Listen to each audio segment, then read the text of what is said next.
-2 যারা পরিকল্পনা করেছিল তাদের বিরুদ্ধে কিন্তু আগের সরকারও কোনো ব্যবস্থা নেয় নাই, আপনি লক্ষ্য করলে হুম, দেখবেন। হুম, এবং আগের সরকার -2 যারা কুশীলব তাদের অনেকে কিন্তু বাংলাদেশে রয়েছেন, অনেকে বিদেশে চলে গিয়েছেন এবং সেখানে ভালো আছেন।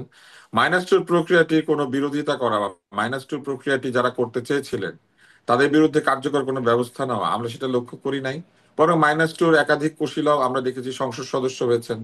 -2 প্রক্রিয়াকে যারা হুম। সামনের দিকে এগিয়ে নিয়ে গেছিলেন এমন অনেকে রাষ্ট্রীয়ভাবে পুরস্কৃত হয়েছেন, অনেকেই নিরাপদে বিদেশে রয়েছেন।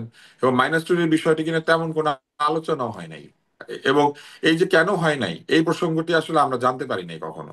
প্রশ্ন করা হয়েছে নানা রকম, কিন্তু বিভিন্ন সেন্সিটিভ কারণে হয়তো এই প্রশ্নের উত্তর কেউ দেয় নাই। ফলে এখনো যদি আপনি চিন্তা করেন এই পুরো রাজনৈতিক প্রক্রিয়ার মধ্যে নির্যাতিত কারা, নির্যাতিত রাজনীতিবিদরাই এবং হুম, যারা রাজনৈতিক দল তারাই বিভিন্ন সময় একজন আরেকজনের উপর নির্যাতন করেছেন, অথবা তাদের কৃতকর্মের কারণে তারা বিভিন্নভাবে আহ এক হুম, ধরনের অবস্থার শিকার হয়েছেন। যেমন একটি দল হুম, পালিয়ে গিয়েছে, তাদের অনেক লোকজন সহ নেতা নেত্রীরা পালিয়েছেন, দলটা পালায় নাই, দলটা বাংলাদেশে আছে।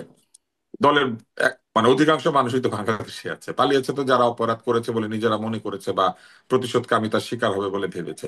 কিন্তু আপনি বলেন যারা -2 ফর্মুলা করার চেষ্টা করেছিল তাদের কিচ্ছু হয়েছে? বাংলাদেশে কিচ্ছু হয় নাই। আপনি বলেন তো কারো শাস্তি হয়েছে, কারো বিরুদ্ধে কোনো মামলা হয়েছে, কাউকে কিছু হুম। বলা হয়েছে? ফলে -2 প্রক্রিয়া বন্ধ হয়ে গিয়েছে এই কথাটা তো বলা যাবে না। -2 সময় একটি রাজনৈতিক দল গঠন করার একটা প্রক্রিয়া ছিল, আপনার নিশ্চয়ই মনে আছে। হুম। আমরা নতুন রাজনৈতিক দল ঘোষণার একটা প্রক্রিয়ার কথা শুনেছিলাম। তো সেই প্রক্রিয়া যারা শুরু করেছিলেন বা যারা তখন সেই প্রক্রিয়ার সঙ্গে যুক্ত ছিলেন তারা কি এখন বাংলাদেশে নাই? তারাও তো আছেন। ফলে -2 হারিয়ে গেছে বা -2 পরিকল্পনাটা নাই কোথাও, এটা নিশ্চিত করে নতুন বলা একটি যাবে না। রাজনৈতিক দল বলতে ডক্টর ইউনূসের রাজনৈতিক দলটির কথাই -2 বলছেন? প্রক্রিয়া না, ফেরদৌস আহমেদ কোরেশিও একটা করেছিলেন, হুম, হুম, ওই সময় একটা দল তৈরি করেছিলেন, আপনার নিশ্চয়ই মনে আছে। হুম, হুম, হুম, কোরেশি সাহেব একটা দল করেছিলেন এবং সেই দলটা তৈরি হয়ে গিয়েছিল। আর ইউনূস সাহেবেরটা তো হয় হয় করতে করতে হয় নাই। হুম, কারণ হুম, তিনি 2-3টা চিঠিপত্র লিখেছিলেন, তারপরে বিদেশ থেকে ফিরলেই এয়ারপোর্টে সবার সাথে কথা বলতেন, হঠাৎ একদিন এয়ারপোর্টেই বলেছেন উনি এটা করবেন না, ব্যাস হুম। সব শেষ হয়ে গেছে। কিন্তু ওই প্রক্রিয়া যারা শুরু করেছিলেন, যারা চেয়েছিলেন, তারা সবাইকে বাংলাদেশ থেকে বের হয়ে চলে গিয়েছেন, তা তো জান নাই।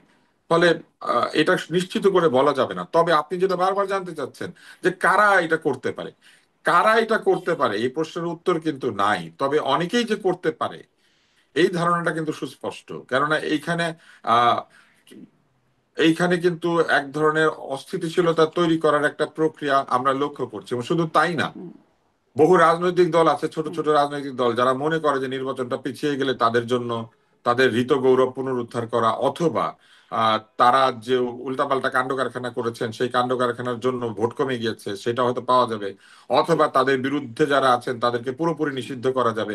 অর্থাৎ বিভিন্ন রাজনৈতিক দলেরও বিভিন্ন এজেন্ডা আছে, যেটা নির্বাচন পিছিয়ে গেলে এটা সহজ হয়ে যায়। ফলে জি, নির্বাচন ডাক্তার পেছানোর আব্দুল জন্য তারা ডাক্তার কি তুষার, করবেন এবং কি করবেন না আমরা তো হুম, সেটা জানি না।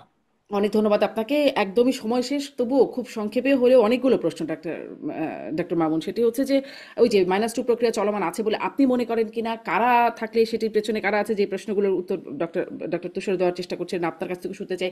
এই কুশীলবদের বিষয়ে প্রশ্ন তুলছিলেন। ডক্টর ইউনূস কুশীলবদের মধ্যে ছিলেন, তার জন্য সেটিও কি একটা বিশেষ মানে সেই ছিলেন বলে একটা বার্তা আছে, একটা গুঞ্জন আছে, আলোচনা তখনও ছিল, এখনো আছে বিভিন্ন পর্যায়ে। সেটিও কি একটা মানে বাধা তারেক রহমানের ফেরার পেছনে?